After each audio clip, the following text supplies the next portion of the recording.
নুরানি একটা চেহারা আছে, অথচ আমারে দেখেন দেখতে খাসির মতো, কিন্তু নূর নাই, নূর কম। অথচ তার চেহারা কালো হইলো, চেহারার ভিতরে একটা মায়াবী একটা ভাব আছে।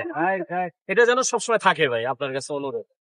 আর ইউটিউবারদেরকে, আমি একজন ইউটিউবার প্লাস একটা চ্যানেল আছি, সেটা না বলে ইউটিউবারদেরকে আপনি যতটা ভালো দূর থেকে দেখেন যে ভালোবাসেন না, আপনি অনেক ভালোবাসেন।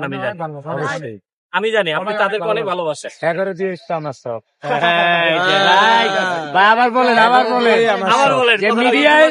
মিডিয়া জগতে মানে তারাই সব। আমি আমার বালাটা বুঝি, এই বুঝার বয়স আমার হয়েছে। ইউটিউবার করে দিয়ে আমার সব, সাংবাদিক করে দিয়ে। আচ্ছা, আমি কি করলে ভাইরাল হতে পারবো তো? এখন আপনি মিজান ভাইয়ের সাথে দাঁড়াইছেন, এমনি বাইর করে দিব, হবে না। কেন হবে না জানেন? আমার উদ্দেশ্য থাকবে ভাইরাল হওয়া, এই জন্য হবে না।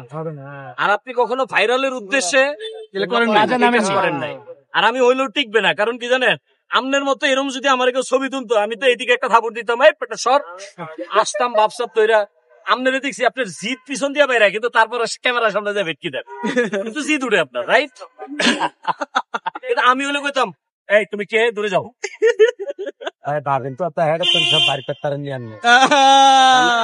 আগুনের ভিতরে থাকতে অত খুশি থাকে, মহিলা মানুষের কাছে কিচ্ছু না। এটা অনেকে জানে না। আসলে মিজান ভাই খুব ভালো মানুষ, তবে আবার একটু খারাপ দেখলে আমরাই আবার একটু বলে কমু। মিজানের মতো খারাপ লোক একটাও নাই। মানুষ বহু রকম, এইভাবেই আমরা চলে যাবো। আমার এক সুন্দর ভাই আছে, আয়া হাজার টেরা ধরে হেডটা বাইর করেন না, আয়া হাজার টেরা ধরে